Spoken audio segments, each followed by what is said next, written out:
Hey guys, this is Benighted talking here and you're watching Stormbringer, the Austrian Navy Sign.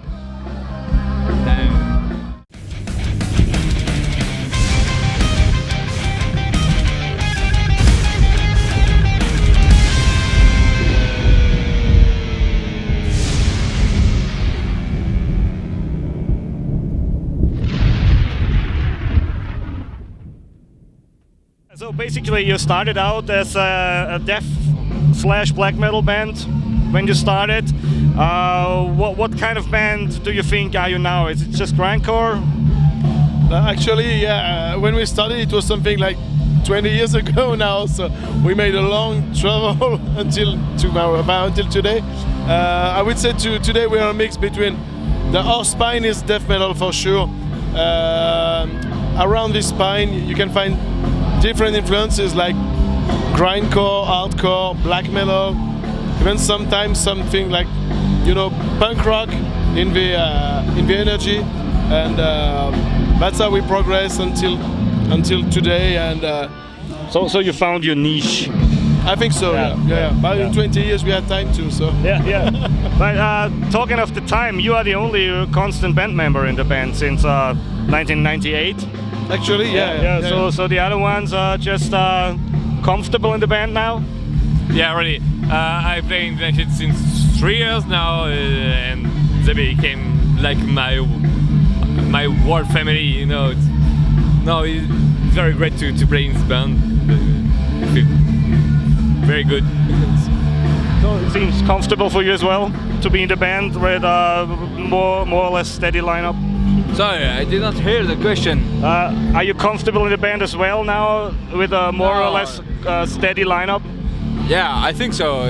Yeah, I am in the band since 3 years now, like Emmanuel, and yeah, it's a band very easy to be in, because Julien is a very friendly guy, and yeah, Benighted it's a band with friends, so it's easy to be in.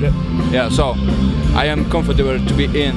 Even if you weren't a friendly guy, you could have said it. He didn't hear it. So yeah, no. Sometimes he's a motherfucker. But he heard. Yeah. You can see on the video I just made a. Yeah. You can hear everything on the movie then. Yeah. It's just the music in the background is loud, but you don't hear it. Don't hear it. Pretty loud. Yeah. So it will be 20 years of Benighted next year. Yeah. Anything special planned for anniversary? Any shows or box sets or something? I think we will try to organize a special concert with a lot of friends. You know, like special guests we had during the years with Benighted, and. I think for sure this concert will be filmed, so maybe something like another live album or a live DVD, we will see, but we have to do something, of course, for our 20th anniversary, we have to do something. Yeah. We are thinking about it now, we still have time, but I think next year, we will do something as an event or as a product. We don't know yet, maybe both, we will see. So we're going to be surprised, maybe? I hope so, I hope so. On the Necrobreed album, it was my impression you went a bit back to the roots. It was my impression, as I said. Get things more easier, not that complicated as on the albums before. Did you have that impression too? But I will say that Cannibal Sublime, for example, was a bit wild according to the different music styles in it. I would say Necrobreed is more coherent. I think when you talk about roots, you're talking about death metal and the insane way to play death metal. And for the first time, we really tried to record an album that sounds like a horror movie. Yeah. And we tried to pay attention to all the brutal parts we love to make, of course, but also all the creepy atmospheres that makes people feel uncomfortable before we go fast again. That's what we really wanted to do with this new album. Something very coherent, exactly like a movie actually. Yeah. And from the start until the end, having something with, of course, our identity, something like very brutal, groovy stuff and everything, but also this insane and deranging music parts that make it very oppressing, you know. No. Deranged. That's exactly. what we That's were what looking for. Try to do. Yeah. Deranged music for deranged people. Perfect. Do you think the Necrobreed album is a bit more open to new listeners than the old ones? Do you think? Maybe not more open, but I wrote the main riffs, of the music, in the album, and I wanted to try a mix of all extreme styles of metal. So I wanted to mix death metal, some black metal stuff. I think this album is a bit darker than the past. But I wanted to add some melodies you can easily recognize, you know, like for example And to sing along, maybe. Yeah, in Reptilian, for example, the first riff, you know, you can hear the melodies. It's more black metal, and you can easily recognize. Everything's there. Yeah, a little bit from everything. And yeah, you can find groovy parts, maybe less than before. But yeah, I think it was not the goal to have something more groovy than the previous album. We wanted to do something very dark, and you know, sometimes in the Benighted music you can find something of, you know, like funny and you know, like wanting to dance on it, you know, something very joyful. You can dance on this album. Of course you can. Sorry. If you wanted to, sorry, you failed. But of course I know you're writing all the lyrics, but that's why I asked him first about the lyrics. Sure. You know, he writes the lyrics, you know? Yeah? Actually, that's cool because he's the other nurse in psychiatry. I work on psychiatry too, so... So you're the wrong guy to talk to. But, but anyway, I talk to you. What's your impression of... Is it more reality-based on the later albums, the lyrics? With like real life and sickness and mental illness and things. Yeah, but the lyrics in Benighted are always on the same subject, you know? Yeah. It's mental sickness. Yeah. So the lyrics on the last album are really sick because the concept about that man who's, you know, screw some dead animals on his bell. Yeah, I read that. It's really sick, but it's yeah, you know, Julien works in psychiatry since 15 years now.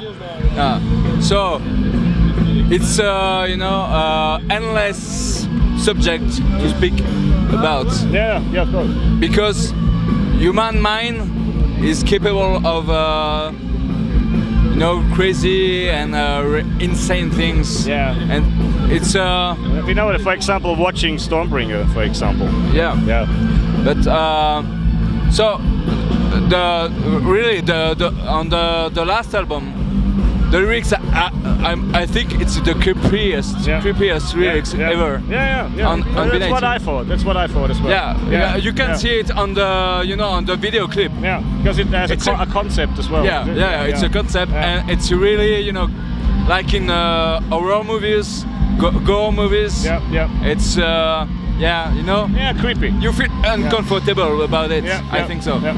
More than ever, I think so. The thing is that I think it's the first time that visually we try to translate exactly what's in the lyrics. So that's why when people looking at the video clip for Reptilian say, okay, it's talking about this, okay. But the thing is that I'm not sure it's creepier than previous albums, but the thing is that for this album, we really want to translate visually what the lyrics are talking about, and it was only the first episode because we want to record another video clip in a few months, and you will have another thing to follow. You will have another freaky stuff. episode Happy sound, of creepy sound. this beautiful love story about a man making a family with dead animals. Yeah, screwing dead animals to his body. Yeah. It's a very worth scene. Is it a way for you, both for you especially, who works for like 15 years now in the psychiatry?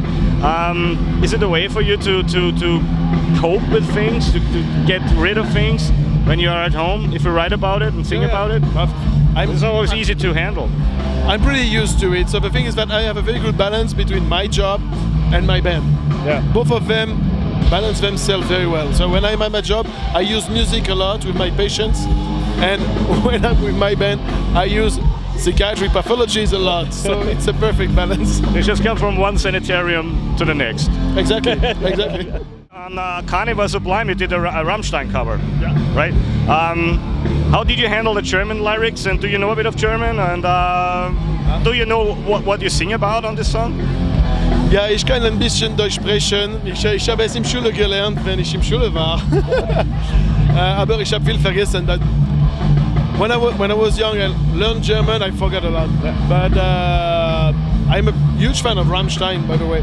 And when we made this cover, we thought like, oh my God, it can be really a suicide for Benighted to cover such a mainstream band. But we said, okay, we don't give a shit. Let's do it. We will see. And when we sent it to Season of Mist, they were like, oh my God, no one ever covered Rammstein this way. We have to put it in the special edition. I really like it. Yeah. I really like it. Well, me too, it's but way different than the original version.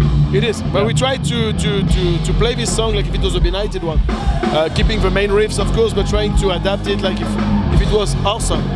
And I'm pretty satisfied with the result. And so far, people just say, "Oh, your Rammstein cover." Yeah, it's That's fucking good. It's really fine. Yeah, I'm not sure if the band likes it. I do. How do you like the Rammstein cover version?